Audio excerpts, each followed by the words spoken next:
Salut à tous, bienvenue sur la chaîne. Mike Wolfe a transformé des objets oubliés en trésors, parcourant les routes secondaires de l'Amérique pour dénicher des reliques rouillées qui racontent l'histoire d'une nation. Avec American Picker, il a captivé des millions de téléspectateurs, faisant de granges poussiéreuses et de garages encombrés des scènes de découvertes historiques. Mais derrière son sourire charismatique et sa passion pour l'histoire se cache une vie marquée par des conflits, des pertes déchirantes et des batailles personnelles. De la rupture tragique avec son ami de toujours, Frank Fritz, à un divorce coûteux qui l'a ébranlé, en passant par des controverses sur son empire commercial, Mike Wolfe a affronté des tempêtes aussi lourdes que les antiquités qu'il collectionne. Dans cette vidéo, nous plongeons dans l'histoire méconnue de Mike Wolfe, son enfance difficile, l'ascension fulgurante d'American Picker, la fin d'une amitié légendaire, un divorce amer, et les défis qui menacent son empire. Comment un homme qui a fait de l'histoire sa passion a-t-il navigué dans un monde de trahison et de tragédie? Qu'est-ce qui l'a poussé à continuer malgré les revers? Et à quoi ressemble sa vie aujourd'hui, alors qu'il lutte pour préserver son héritage? Préparez-vous pour un récit immersif, rempli d'anecdotes inédites, de détails historiques, et d'une analyse profonde de l'homme derrière le mythe. Cette vidéo, conçue pour durer environ 24 minutes, environ 7000 mots, est un voyage émotionnel à travers la vie d'un homme qui a tout risqué pour sa passion. Si vous aimez les histoires de succès, de chute et de rédemption, donnez un pouce bleu, abonnez-vous et activez la cloche. C'est parti! Mike Wolfe naît le 11 juin 1964 à Joliet, Illinois, dans une famille modeste. Sa mère, Rita Wolfe, élève seul Mike, son frère Robbie, et leurs deux sœurs après le départ de leur père. On n'avait pas grand-chose, mais maman nous a appris à voir la valeur dans ce que les autres ignoraient, confie Mike dans People, 2015. À 6 ans, pour éviter les intimidateurs, Mike emprunte des chemins détournés à travers les ruelles de Bettendorf, Iowa, où la famille s'installe. Là, il découvre un vélo à selle banane dans les herbes, le répare, et le vend pour $5. Ce n'était pas juste un vélo, c'était ma première leçon, rien n'est perdu si on sait regarder, raconte-t-il dans The New York Times, 2012. Cette découverte marque le début d'une obsession. Pendant que ses camarades jouent au baseball, Mike ramasse des meubles cassés, des outils rouillés, et des vélos abandonnés. Sa mère transforme le garage familial en atelier, encourageant sa créativité. À 12 ans, il vend des antiquités sur les marchés aux puces, apprenant l'art de la négociation. Chaque objet avait une histoire, et je voulais la raconter, dira-t-il dans American Picker, 2010. Cette passion pour les reliques devient le fil conducteur de sa vie, le menant d'un garage encombré à un empire télévisuel. Adolescent, Mike fouille les granges avec Robbie, cherchant des trésors dans la poussière. À 20 ans, il ouvre une petite boutique d'antiquités à Davenport, Iowa, mais c'est en 2000 qu'il lance Antique Archéologie à Leclerc, Iowa. Ce n'est pas un simple magasin, c'est un sanctuaire où chaque objet vit une enseigne rouillée, un meuble usé ou porte la mémoire d'une époque révolue. Je ne vends pas des objets, je vends des histoires, explique Mike dans Forbes, 2013. Une vieille pompe à essence évoque une station-service des années 50, une chaise raconte une famille oubliée. Mike filme ses aventures pendant 5 ans, envoyant des démos à des chaînes de télévision. Rejeté à maintes reprises, il persévère, convaincu que l'Amérique est un musée vivant qu'on doit préserver. En 2009, The History Channel accepte son concept.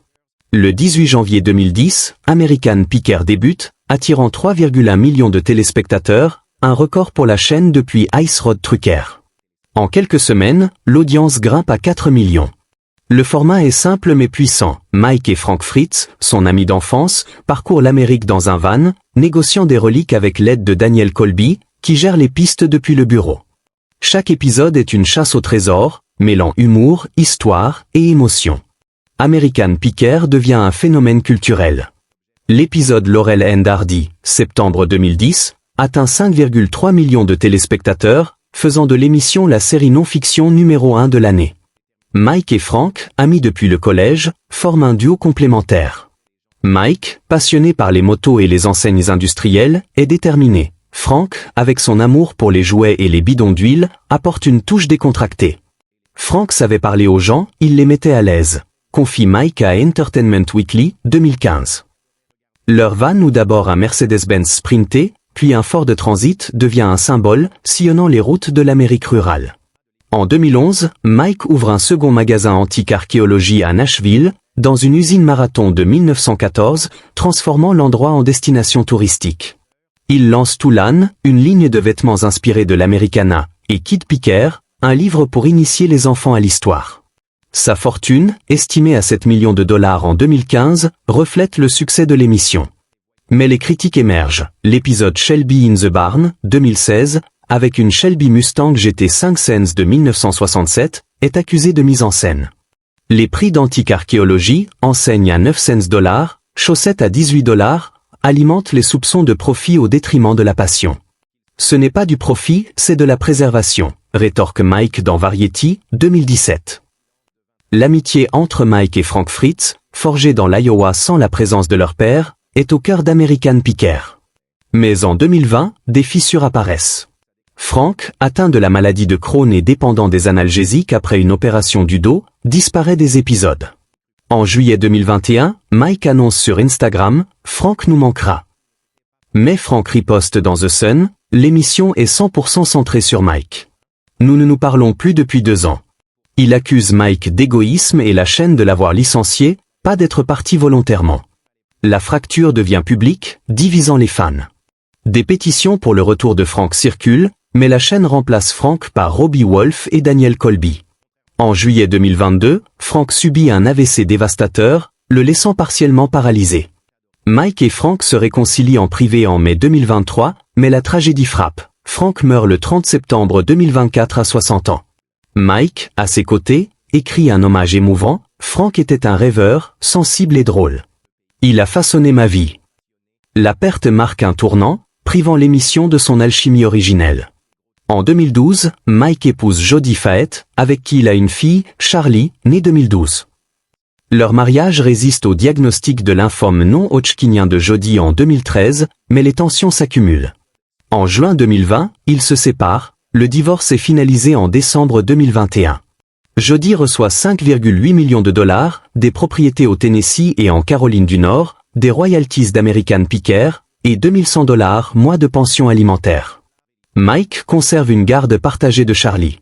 Perdre Jodie a été dur, mais Charlie est mon ancre, confie-t-il à People, 2022. Malgré la douleur, il partage des moments tendres avec sa fille sur les réseaux sociaux. L'empire de Mike fait face à des critiques croissantes. En 2022, un client accuse Antique Archéologie d'annuler une vente en ligne pour accepter une offre plus élevée, déposant une plainte auprès du Better Business Bureau. La boutique évoque un dysfonctionnement technique, mais les accusations de profit excessif persistent. À Columbia, Tennessee, où Mike restaure une concession Chevrolet de 1947, des habitants l'accusent de gentrification, liant son projet de condo à 83 millions de dollars à une hausse des loyers. Je veux sauver l'histoire, pas la détruire, se défend-il dans The Tennessean, 2023. En février 2025, le magasin de Nashville ferme temporairement pour une fuite de gaz. Sans date de réouverture, les spéculations sur un déclin commercial s'intensifient, surtout avec une audience d'American Picker en baisse, de 5,3 millions en 2010 à 1,2 million en 2024. Pourtant, Mike annonce en 2025 un nouveau tournage en Caroline du Sud, prouvant qu'il n'abandonne pas. Au-delà de l'émission, Mike est un passionné de moto, collectionnant 130 modèles, certains datant des années 1900. Chaque rayure raconte une histoire, dit-il dans Cycle World 2024. En janvier 2025, il met aux enchères 62 motos chez Mecom Auction, se concentrant sur des périodes historiques spécifiques. Mike investit aussi dans la préservation, soutenant la campagne 10 Place Matters du National Trust for Historic Preservation. À Columbia, il restaure des bâtiments historiques, comme la concession Chevrolet, pour revitaliser les petites villes. À 61 ans, novembre 2025, Mike, soutenu par sa compagne Laetitia Klein, réfléchit à son parcours. « J'ai perdu beaucoup, mais j'ai appris à me relever », confie-t-il sur Instagram. La mort de Frank, le divorce et les controverses l'ont marqué, mais sa fille Charlie et sa passion pour l'histoire le maintiennent ancré. L'histoire n'est pas dans les musées, elle est dans les granges, les garages, les routes, dit-il dans Forbes, 2025. Malgré les revers, il continue de tourner American Picker, cherchant à inspirer une nouvelle génération. Mike Wolf a bâti un empire en trouvant de l'or dans la rouille, mais son parcours est aussi marqué par des pertes, une amitié brisée, un mariage dissous, une réputation contestée. Pourtant, il reste le garçon de l'Iowa qui voyait des trésors là où d'autres voyaient des déchets. Que pensez-vous de Mike Wolf ? Est-il un gardien de l'histoire ou un homme rattrapé par la célébrité? Partagez vos pensées dans les commentaires, likez, et abonnez-vous pour plus d'histoires fascinantes. Merci de m'avoir suivi, et à bientôt.